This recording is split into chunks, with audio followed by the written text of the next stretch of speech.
¿Qué tal? Buenas tardes. Bienvenidos en este 31 de enero, un día más a Teleroda, su canal de televisión local. Hoy estamos de enhorabuena porque vamos a estrenar una sección nueva, Psicología Clara, una sección en la que el último jueves de cada mes abordaremos diferentes temas relacionados precisamente con este mundo, con el mundo de la psicología. Para hablar de todos estos temas, para abordar todos estos temas, nuestra colaboradora habitual a partir de ahora va a ser Clara Sánchez. Ella es psicóloga sanitaria. ¿Qué tal? Buenas tardes. Hola, ¿qué tal? Muy bien. Bueno, como decimos, ella va a ser la encargada de dirigir esta sección que vamos a tener a partir de ahora cada mes en Teleroda, una sección en la que lo que pretendemos es acercarle un poco más a todos ustedes estos temas que a veces nos preocupan y que no sabemos cómo abordar, temas que tienen que ver mucho con, pues eso, con cómo pensamos, cómo somos, cómo afrontar ciertos problemas que se nos pueden presentar en nuestro día a día. Unas semanas abordaremos temas relacionados pues eso, con ciertos aspectos nuestros, otros meses abordaremos temas relacionados con la actualidad. Muchas ocasiones les invitaremos a que nos llamen por teléfono para plantearnos sus dudas. Otras meses lo que haremos será que a través de las redes sociales de Clara o a través de las redes sociales de Teleroda nos hagan llegar esas preguntas y con Clara intentaremos ir abordándolas y intentarles dar solución. Para encuadrar un poquito más a Clara, para todo aquel que no la conozca, aunque ya la verdad es que se ha hecho un hueco enorme aquí en nuestra sociedad en La Roda y casi todo el mundo la conoce, vamos a decir de ella que ella estudió psicología en la Universidad de Valencia. Además tiene un máster de Psicología General Sanitaria que realizó por la UNED. Además también ha trabajado y colaborado con muchas asociaciones y empresas de nuestra localidad, como AMAR, la Asociación de Mentes Abiertas. También realiza una sección en el Centro de Mayores Puerta de la Villa y, como decimos, tiene mucha experiencia. Además, hace un año decidió dar el salto, como decimos, emprendedor, y montó su propia empresa. La podemos encontrar en el vivero de empresas, pues allí ofrece sus servicios tanto a adultos, adolescentes, niños, todo lo relacionado con la psicología. Pues muy bien, estas un poquito las presentaciones, aunque claro, te iremos conociendo más a lo largo de estos meses. Hoy les vamos a hablar de un tema que creemos que es muy necesario abordar, aunque a veces pueda ser un poco complicado, pero que es algo tan natural como la vida o la muerte. En este caso vamos a hablar del duelo, ¿no? Bueno, pues ante todo y primero de nada agradeceros que me hayáis dado esta sección en Teleroda. Gracias a ti. Bueno, porque la psicología cada vez más es un ámbito mucho más demandado por la sociedad en distintas áreas, desde la educación, el deporte, la salud, claramente, un montón de sitios que cada vez, el trabajo, por ejemplo, también es cada vez más demandado la psicología. Y creo que hablar de problemas de psicología es fundamental pues, para eliminar estigmas y que la gente dé el paso más de hablar de temas emocionales y psicológicos, ¿no? Hacerlo más natural, es al fin y al cabo de lo que trata. Exacto. Bueno, hoy decíamos eso, ¿no? Y efectivamente, bueno, pues como has dicho, es tan natural la vida como la muerte. La pérdida es inherente al ser humano. Se pierden desde capacidades, la memoria, la capacidad física, se pierden relaciones, un divorcio, una separación, ¿no? Y por supuesto se pierden seres queridos. Entonces el duelo es un proceso normal, natural, universal, todo el mundo lo tenemos. Es una de las etapas más difíciles de la vida de un ser humano, pero es un camino, un recorrido que tenemos que ir recorriendo e ir haciendo para al final recolocar tu vida tras la muerte de una persona querida. Porque bueno, eso que no es una enfermedad, el duelo no. Eso hay que dejarlo claro. No hay que dejarlo claro. Todas las cosas que vamos experimentando durante nuestro proceso de duelo tienen una función psicológica pues para adaptarnos al sufrimiento que estamos teniendo en ese momento. Más o menos entendemos ya lo que es el duelo. Para a lo mejor la gente que haya dicho del duelo, ¿qué es esto del duelo? Pues es eso, ese proceso de aceptación de que se nos ha ido un ser querido en un cierto momento de nuestra vida, que puede ser prematuro o que puede ser más o menos, como siempre decimos, lo veníamos viendo, ¿no? Vamos a hablar más en profundidad de este tema del duelo, primero abordando pues eso, ¿cuáles son las manifestaciones del duelo? Bueno, pues el duelo realmente es un proceso que es muy complejo, que es multidimensional, es decir, que afecta a varias áreas de nuestra vida. A nivel emocional, pues nos podemos encontrar desde, pues obviamente, tristeza, enfado, hasta incluso a veces, bueno, pues añoranza y alivio muchas veces, ¿no? Porque cuando son enfermedades muy duraderas, al final la persona, cuando se va ese ser querido, siente alivio porque ve que la otra persona está sufriendo. Confusión, ¿vale? A nivel psicológico, pues sobre todo preocupaciones, el sentido de presencia de la persona fallecida. A nivel fisiológico, pues todas las manifestaciones, desde pues la presión en el pecho, la respiración más acelerada, el no poder dormir, el comer más o incluso cerrarse el apetito, ¿vale? Tenemos también manifestaciones de tipo espiritual, ¿no? Quien no, de alguna manera, cuando muere un ser querido, de repente todas esas ideas religiosas y espirituales que tenía, esas creencias, se ven un poco afectadas. Y luego pues conductuales, desde pues eso, buscar a la persona, llorar, evitar los recuerdos de esa persona, un montón de manifestaciones que son normales ante la pérdida. Y ante todas estas señales, ¿qué tenemos que hacer?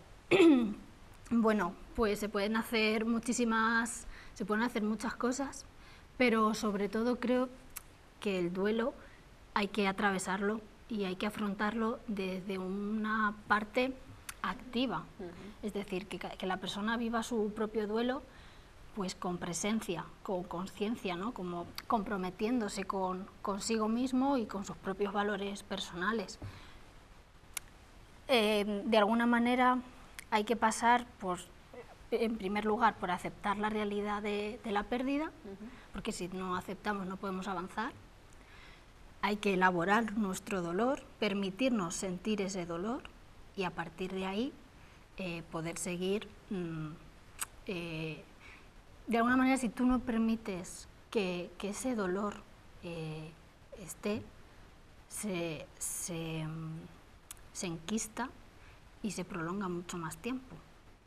Por ejemplo, en la fase anterior, la fase de aceptación de la realidad, ¿no? Es una de las tareas que tenemos que hacer cuando estamos en duelo, aceptar la realidad de la pérdida. Una manifestación muy normal sería, de que no se ha elaborado esta parte, sería que la persona guarda todas sus cosas para cuando vaya a volver, ¿no? Que es algo como muy irreal. En esta segunda parte, en la elaboración del dolor, sería muy común una manifestación de que no se está elaborando el dolor, por ejemplo, el consumo de drogas, de alcohol o el refugiarse en otro tipo de comportamientos desadaptativos. Que además no suelen tener nada que ver con su forma de ser. Por normal, supuesto, ¿no? claro. Y luego, pues, por otra parte, adaptarse a esa realidad, una vez que hemos elaborado el dolor, adaptarse a la nueva realidad, volver a encajar roles, recolocar tus prioridades y tus propios valores personales y por último, pues de alguna manera recolocar a esa persona fallecida en algún punto de tu vida emocional y seguir viviendo, porque al final quedarte estancado en el pasado no te permite seguir con tu vida. ¿Cuál sería, por así decirlo, no lo sé, desde el punto de vista psicológico, si hay alguna de estas fases que sea, por así decirlo, la más complicada para esta persona a la hora de emprender el duelo? Bueno, pues aceptar la realidad suele ser la que más nos cuesta a todo el mundo, ¿vale? Se pasan por distintas fases cuando estamos en duelo, ¿no? Una primera fase es la negación. En esta fase lo que sucede es que la persona, ¿no? Esto cómo me puede estar pasando a mí, ¿no? No se lo cree. Hay un momento de muchísima ansiedad y angustia y no se acepta la realidad, la persona está en shock. A partir de ahí hay muchísimas manifestaciones emocionales, confusión, ansiedad, miedo, angustia, ¿no? Y esa primera fase de negación lo que hace es que proteges un mecanismo de defensa de los seres humanos que tenemos para protegernos de esa cantidad de emociones que tenemos en ese primer momento. De tal manera que hasta incluso llegan a ser tantas emociones que se produce lo que se llama embotamiento emocional, ¿no? Que es esa incapacidad de sentir tenemos tanto cúmulo de cosas que somos incapaces de sentir y pivotamos desde no sentir absolutamente nada a sentir una gran expresión emocional, mucho llanto y todo esto. En esta fase, como digo, no es que la persona no sepa que su persona querida ha fallecido, sino que no se puede creer que va a ir a casa y no va a volver a estar, ¿no? Efectivamente. Después pasaríamos a una fase de ira, ¿no? De esa tristeza siento ira, siento rabia, enfado, y busco, ¿no? Efectivamente, enfado y culpo, intento buscar culpables. Busco culpables en mí mismo, busco culpables fuera, como por ejemplo puede ser en los médicos, ¿no? Y busco culpables, pues por ejemplo, o lo culpo a esa persona por haber fallecido, por no haberse cuidado más. De ahí pasamos a la negociación, que es el negociar con quien sea, que antes de la pérdida que esa persona no se vaya y después de la pérdida que alguien te alivie todo el sufrimiento y el dolor que estás teniendo, ¿vale? Después pasamos a la depresión, que es también una de las fases que más cuesta a las personas, que no es depresión como enfermedad mental en sí misma, pero sí que es muy similar en cuanto a tristeza y abatimiento, ¿no? Es como después de todas las tres fases anteriores pasas a una fase donde realmente el dolor se hace presente, el vacío y la soledad es total y a partir de ahí tienes que empezar a hacer tu vida. Y por último, además esta fase es curioso porque cuando se trata muchas veces la depresión en este momento, depresión, llámale tristeza o abatimiento, de una manera paradójica, quiero decir, dejando entrar esa tristeza. Si tú rehuyes, como he dicho antes, no elaboras tu dolor y rechazas ese sufrimiento y esa tristeza, aparece mucho más. Es como considerarle un visitante que no nos gusta mucho que esté, pero que va a estar, queramos o no queramos, y que además nos va a ayudar, porque es una respuesta adecuada ante la pérdida.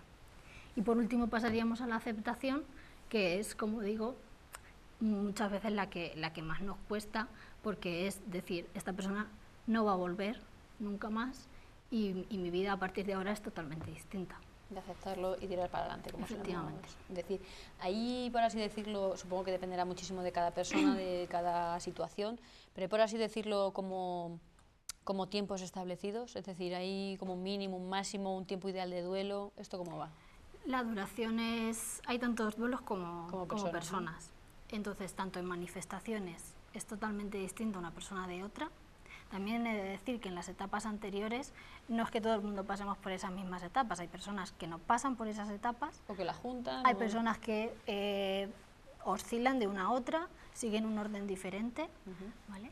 Y en cuanto a la duración pasa algo similar, hay personas que lo elaboran muy rápidamente y de ahí va a depender pues otros factores que después si queréis los comento.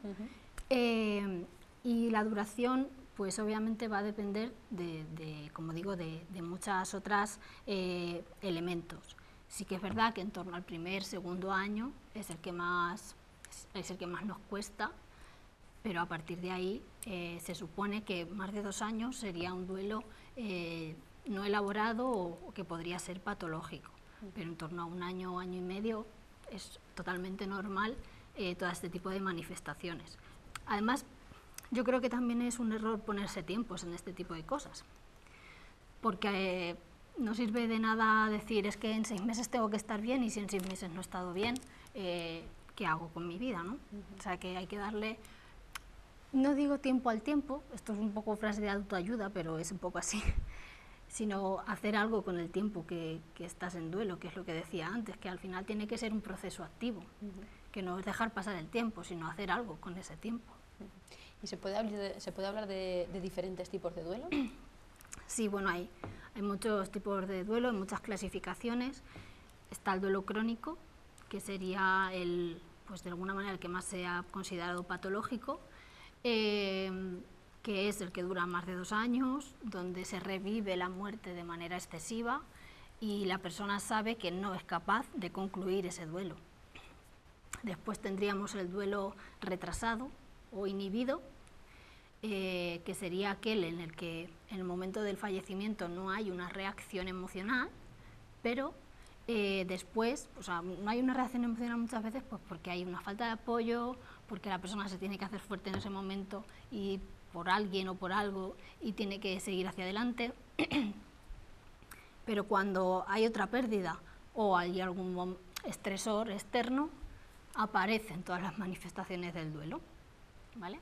Después estaría el exagerado, que es como un duelo anormalmente intenso, es como de una intensidad muy desbordante, con muchas conductas desadaptativas que además la persona reconoce que son debidas a ese duelo, que es como, por ejemplo, pues tener ataques de pánico, el trastorno por estrés postraumático, una depresión mayor, ¿vale?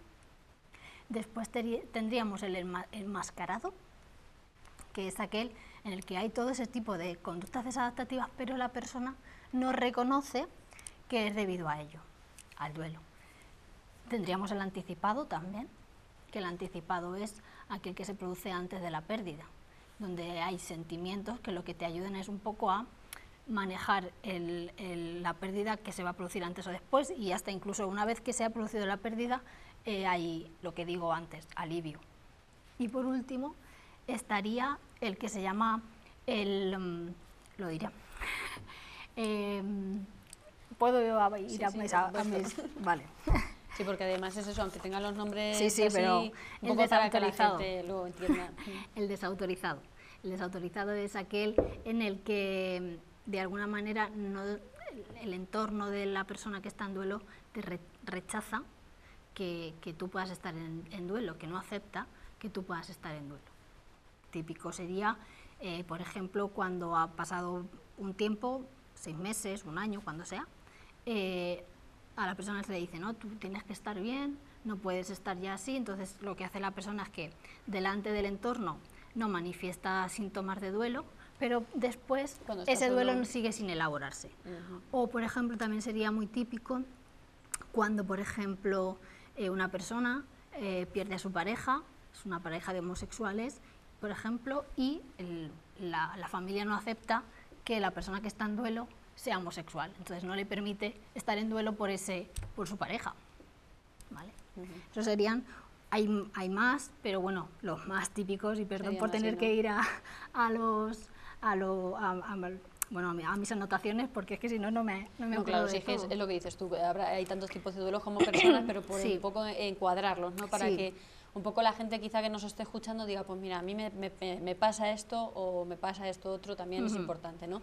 ¿Y cómo influye en cómo vamos a vivir el duelo? ¿Qué condicionantes hay? ¿Qué es lo que nos influye? Pues a ver, la forma en que elaboramos el duelo va a depender de muchos factores, sobre todo el tipo de vínculo que tengamos con esa persona fallecida. Obviamente no es lo mismo que fallezca un hijo o una pareja que fallezcan los padres, porque se considera lo natural o normal. El orden natural de la vida. Exactamente. ¿No? Pero sobre todo, y más importante de eso, es por la cantidad de reajustes que tú tienes que hacer en tu vida, ¿no? Cuando se muere, a lo mejor fallece tus padres, los ajustes que tú tienes que hacer en tu vida cotidiana no son los mismos que cuando muere tu pareja, o fallece tu pareja, porque al final te tienes que encargar de muchas más cosas. Luego influye sobre todo también tu personalidad, es decir, tus circunstancias personales, tu edad, lo que digo, tu personalidad, tus experiencias previas, el cómo afrontas tú normalmente las dificultades cotidianas. Influye también tu propia características físicas y emocionales previas, es decir, si yo tengo un problema de salud previo al fallecimiento o ya tengo un problema emocional o psicológico previo al fallecimiento, eso te va a afectar muchísimo más. Influye, por supuesto, el apoyo social que tú tengas, porque al final te sirven como colchón del estrés, que también es importante, que muchas veces te puedes sentir, o sea, puedes tener un montón de personas alrededor y sentirte solo, que también influye mucho la valoración que hagamos de ese entorno. Influye las circunstancias de la muerte, Sí, que sean trágicas, que sean trágicas, que sean imprevistas. De un proceso médico largo. Efectivamente. Influye también pues tus creencias religiosas o espirituales también, porque te sirven para canalizar todo ese sufrimiento, y luego también poder ver el cuerpo y poder despedirte, ¿no? Porque al final los funerales sirven para eso, para poder de alguna manera cerrar ese momento. Si yo no puedo ver el cuerpo, de alguna manera como no termino de elaborar mi duelo nunca. Siempre obviamente pues el cuerpo no esté demasiado afectado. Y dos preguntas que a mí me parecen claves. ¿Qué puedo hacer yo que estoy atravesando un duelo para atravesarlo bien? ¿Y qué podemos hacer los demás, es decir, el entorno, para apoyar o ayudar a una persona que se encuentra en esa situación? Bueno, pues en cuanto a qué puedo hacer yo para ayudar a una persona que está en duelo, sobre todo pues ser constantes, es decir, y tener paciencia, porque hay que tener muchísima paciencia cuando una persona está en duelo. Por otra parte, o sea, no abandonarla cuando se empieza a sentir o se encuentra un poquito mejor, porque eso lo solemos hacer, ¿no? Ya sí, lo veo mejor, bueno, pues ya me voy retirando. Estar disponibles, y con estar disponibles significa decirle, estoy aquí para cuando me necesites, pero respeto cuando me quieras tú necesitar, quiero decir. Que respeto tu tiempo y respeto tu espacio, no tiene que ser ya porque yo lo digo, sino que cuando tú te sientas... Sí, que muchas veces vemos a alguien y parece que nos sentimos en plan, no lo voy a dejar solo por si acaso, ¿no? A lo mejor es que esa persona necesita en ese momento estar solo. Efectivamente. Luego, sobre todo, dejar hablar, dejarle llorar y cerrar la boca y escuchar. Y estar. Y estar. Que muchas veces un abrazo o un beso es mucho más reconfortante que cualquier otra palabra, y expresar las cosas con sinceridad, diciendo las cosas como son, sin caer en los tópicos, ¿no? Me gustaría saber qué decirte en este momento, pero no me salen las palabras. Me gustaría decirte algo que ayude a tu sufrimiento, pero no sé qué decirte, simplemente que pienso en ti, que estoy contigo y que me tienes aquí para que cuando me necesites, en vez de tienes que ser fuerte, es que ha sido la voluntad del Señor. No puede ser, sí. Porque eso es al final, y sobre todo no juzgar sus expresiones, sus sentimientos, sus conductas. Al final, si una persona te está diciendo que acaba de fallecer un hijo, que se quiere morir, es que realmente se quiere morir, está sufriendo, y no le podemos decir, pero ¿cómo me dices esto? Esto no lo puedes decir, eso jamás no se te ocurra, ¿vale? O sea, en ese momento esa persona se está sintiendo morir. Entonces hay que respetar y no juzgar ese sentimiento o esa expresión verbal. Y sobre todo al final una clave muy básica, que es preguntar qué necesita. Que posiblemente la respuesta sea que le devuelvan a su familiar, pero dentro de eso, sobre todo, pues contener un poquito toda esa emoción. Y con respecto a uno mismo, pues se pueden hacer, lo primero, dar tu permiso para expresar tus propios sentimientos. Es decir, si el dolor tú lo silencias, se vuelve mucho más ruidoso, ¿vale? Por otro lado, el ser comprensivos con uno mismo, el no juzgarte ni estar pensando, esta persona ha pasado por lo mismo y ya está mejor, ¿no? Sino que respetar tus tiempos, efectivamente. Buscar apoyo, sobre todo de personas con las que tú te sientas realmente cómodo, y tú mismo, donde tú puedas expresarte como tú eres sin tener que estar eligiendo las palabras. Mantener rutinas es también muy importante, porque al final el mantener las rutinas, ese día a día te va a permitir que tú no te encierres en tu dolor, permitirte estar en duelo y permitirte llevar un ritmo distinto, pero seguir con tu día a día. Plantearte pequeños objetivos, ¿no? Hacer cosas que te permitan estar bien, como por ejemplo el salir a dar un paseo, darme un baño, llamar a una amiga para que venga a casa a tomar un café, ¿vale? Todo ese tipo de cosas, que muchas veces lo que sucede ahí es que pensamos que haciendo esas cosas estamos traicionando a la persona que ha fallecido. Como que no nos importa. Que no nos importa, que ya lo hemos superado, que lo estamos olvidando, y no es así. Es simplemente que tenemos que seguir avanzando en nuestra vida. Esa persona va a estar ahí, va a estar siempre, pero tenemos que seguir caminando en nuestro recorrido. Más cosas, pues por ejemplo, el potenciar tu parte más trascendente, es decir, ahora que he pasado por una situación tan traumática como esta, mi escala de valores ha cambiado, mis prioridades ahora cuáles son, ¿no? El ir a esas cosas que al final te mueven por dentro. Por ejemplo, también sería recomendable hacer pues rituales de recuerdo y de amor, ¿no?, hacia esa persona, porque muchas veces tenemos la necesidad de agradecer todo lo que nos ha aportado, pues un pequeño acto donde estén las personas que más querían a esa persona, o simplemente encender una vela, si es que es tan sencillo como eso, escribirle cartas, escribirle cómo me siento cada día, hacer una pequeña caja con recuerdos, donde yo cuando me sienta preparado y haya avanzado con mi proceso de duelo, pueda ir a todos esos recuerdos. Que recordarlos con cariño y no con dolor, ¿no? Con dolor posiblemente lo sigamos recordando, pero a pesar de eso, es decir, bueno, sé que voy a sufrir, sé que esto me va a doler, pero estoy en contacto con esta persona de alguna manera. Es también importante, obviamente, cuidar tu alimentación, hacer un poco de deporte o relajación o yoga, lo que sea, el descansar también bien, el no tomar decisiones precipitadas en un momento dado, porque muchas veces pensamos, si me cambio de casa, si cambio de trabajo, si lo que sea, ese sufrimiento, ese redecoro, ese sufrimiento de repente va a desaparecer, pero eso hay que hacerlo una vez hayas avanzado en tu recuperación, y entonces puedas otra vez decir qué decisiones o qué ajustes quiero hacer a partir de ahora en mi vida. Y bueno, también otra cosa importante es que cuando aparecen fechas señaladas, pues hay que anticiparse un poco, saber qué voy a hacer yo en esos días,